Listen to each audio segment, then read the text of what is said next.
Good afternoon to you. Mark Sett of HurricaneTrack.com here with your off-season edition of the Hurricane Outlook and Discussion. Welcome to Monday. It is the 22nd day of March 2021. We have a few things to talk about today, including a non-tropical area of low pressure off the Carolina coast that is trying to get its act together. The water temperatures just aren't warm enough to support it, at least getting more organized than it already is, but it is bringing some showers and just general breezy conditions to the Carolina coast. A few big waves, maybe some overwash along the outer banks. Kind of a nuisance storm and a sign of things to come, probably. We'll also take a look at spring severe weather and flooding as part of lower 48 weather. And then, at the very end, a nice little surprise for you. All right? All right, well, let's get started with it. First of all, the SOI, the Southern Oscillation Index, at negative 1.33. For the first time in a long time, the 30-day average has gone negative.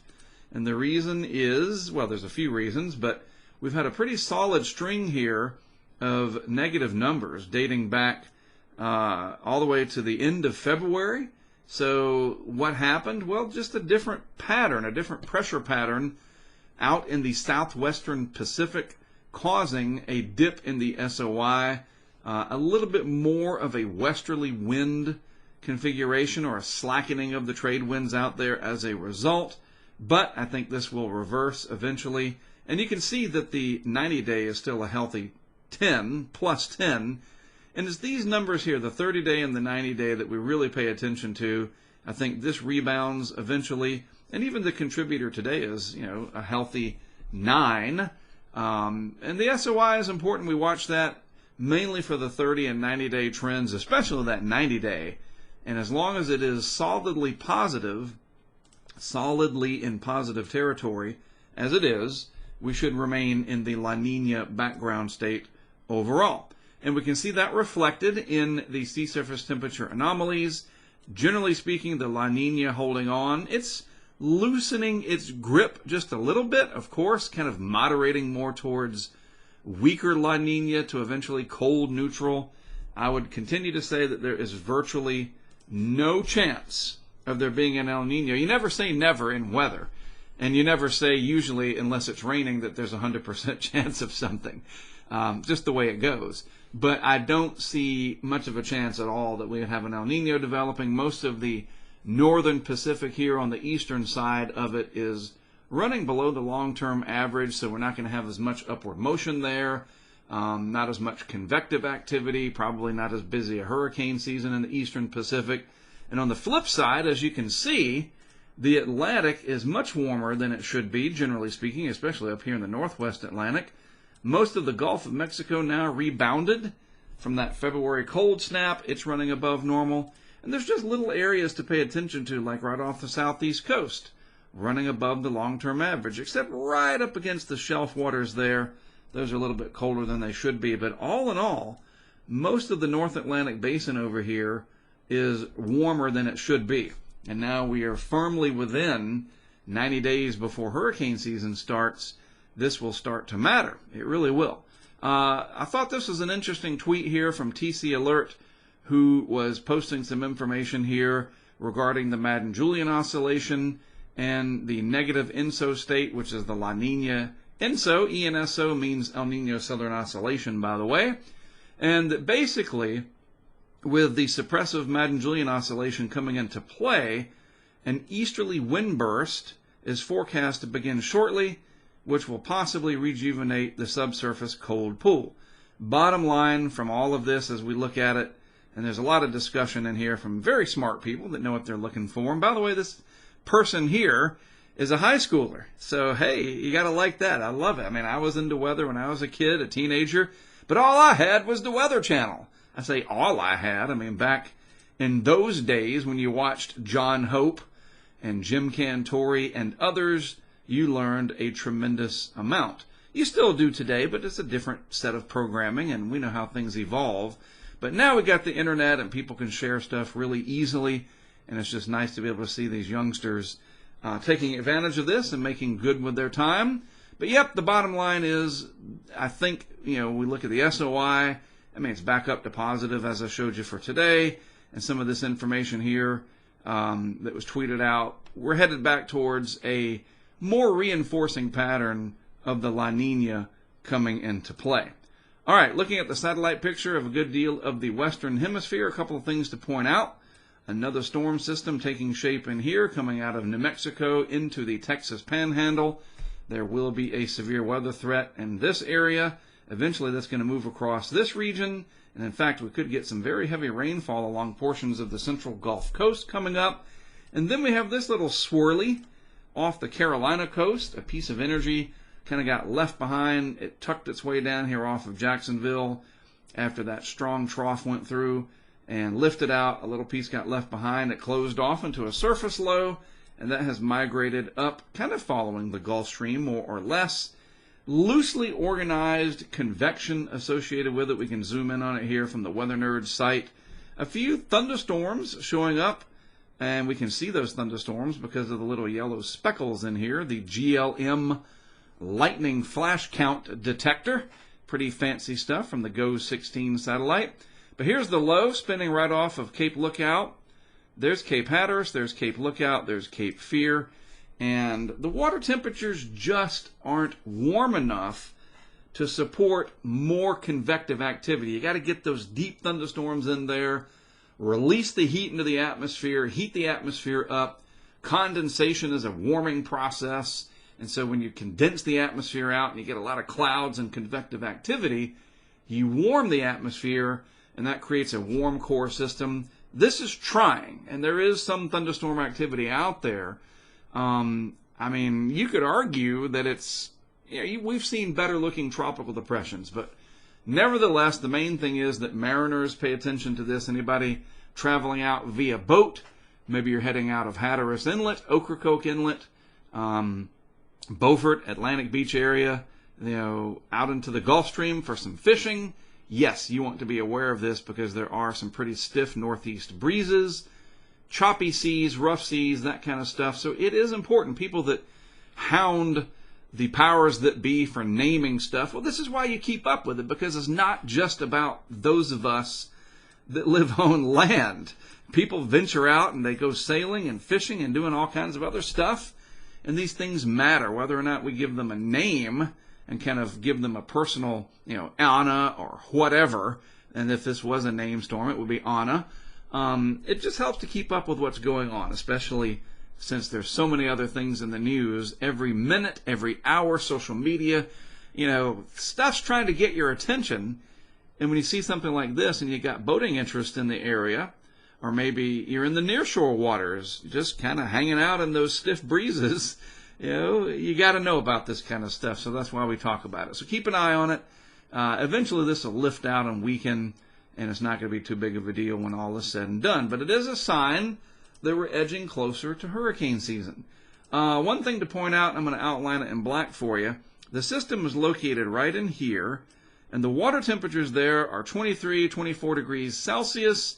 So not quite warm enough, and very important, yes, we've seen tropical cyclones form, well, generally tropical cyclones, over water temperatures that have been about this, level, 23, 24 Celsius. I was trying to figure out a better way to say that. And so those have developed. We've seen that before. I can't cite one off the top of my head, but we know we've seen that. In January, we had Alex one year. And so why is that? Well, because over the top of these systems, I'm trying to draw it in blue, you might have very, very cold air aloft to create more instability versus what's going on at the surface. In other words, there's just enough energy and moisture down here that if the upper levels were anomalously cold, like much colder than they should be, way up, 200 millibars or so, 700 millibars, somewhere around there. I'd have to look and see those hybrid systems that turn into tropical systems over marginal sea surface temperatures. I haven't studied them very much, but the bottom line is when you get a lot of cold air aloft over one of these systems, and right now we don't have that, then they can go on and really tighten up, take advantage of the energy that is there, and maybe develop further. Just something to point out. Whatever. All right, let's move on out of the tropics into lower 48 weather. Been trying some stuff with Pivotal Weather. Now a paid subscriber to their services, so I can pull off some graphics and other things that we'll take a look at over the coming months. And I might even try weather models as we go forward. The support that I get from Patreon allows me to do this. So this is a different way of looking at the National Weather Service current hazards, which generally speaking, for today, is for the most part pretty quiet. I've got these little green splotches in here. We'll zoom in on this area in a minute. I'll show you what those mean. Winter weather advisories, a winter storm warning or two in parts of New Mexico and Colorado. This area is red flag warning with some high wind warnings, and then more winter weather stuff out in the Pacific Northwest and the Great Basin. But generally speaking, a quiet weather week ahead in terms of a major storm system. But that doesn't mean there won't be some headaches here and there, and we'll highlight those in a moment. These little green things, these are river flood warnings. And, these are important in these local areas, right? Parts of the Mississippi here. And if you ever want to know what those are for your specific area, just go to weather.gov, weather.gov. You can put in your zip code, and in your area, if there is one of these warnings in effect, a river flood warning, and it just says flood warning. It's different than a flash flood warning. Flood warning, it would show up. It would say flood warning, and you click on it and you read it. But these are important because there's some areas where you could see some lowland flooding, farmland flooding. The weather doesn't just affect people who live in big cities or coastal areas. You got your farmers, your suburban areas, your rural areas. It affects everybody. So a good little tip for you, weather.gov, and you can even click on rivers, lakes, and so, I'll show you. Instead of talk about it, I'll just friggin' show you. Weather.gov, there it is, rivers, lakes, and rainfall. Rivers, lakes, and rainfall. Say it, Mark. And this will give you an idea of the different gauges that are active with different alerts from no flooding to major flooding, right? So it's trying to populate. We'll just tell it to go bye-bye. But that's how you find that, all right? All right, now looking at the SPC information, I like this panel of all 8 days that Pivotal Weather puts together. It makes it nice and easy. Day 1, that's today. A slight risk in parts of Texas and Oklahoma. Tomorrow it expands to a little bit farther to the east. And then day 3, down along the Gulf Coast, this is going to be a big heavy rainfall event with some embedded thunderstorms. Day 4, still kind of hanging around down there. And then days 5, 6, 7, and 8, the probability of organized severe weather those other days, 5, 6, 7, 8, fairly low overall. So let's focus on today. Real quick, day 1, we can look at this panel. Again, from Pivotal Weather, I really like this. You can kind of zoom in and see what's up. And yeah, a pretty big metropolitan area. You know what this is, right? This is the DFW, Dallas-Fort Worth area, solidly within the slight risk. So yes, there could be some severe thunderstorms, hail, large hail, maybe the threat of tornadoes, maybe the threat of straight line wind. And it's nice because we can look at this. What's the probability? Well, the day 1 tornado outlook is green. And in the legend down here, that's 2% or so. So, 98% chance, if you want to be positive about it, that you won't have to deal with any tornadoes, but it's not 0. So just kind of be weather aware. I mean, people out in this area are, but I'm just reminding you.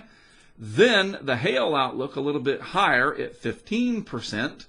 Large hail can damage crops, buildings, cars, windshields, whatever. So just be aware of that.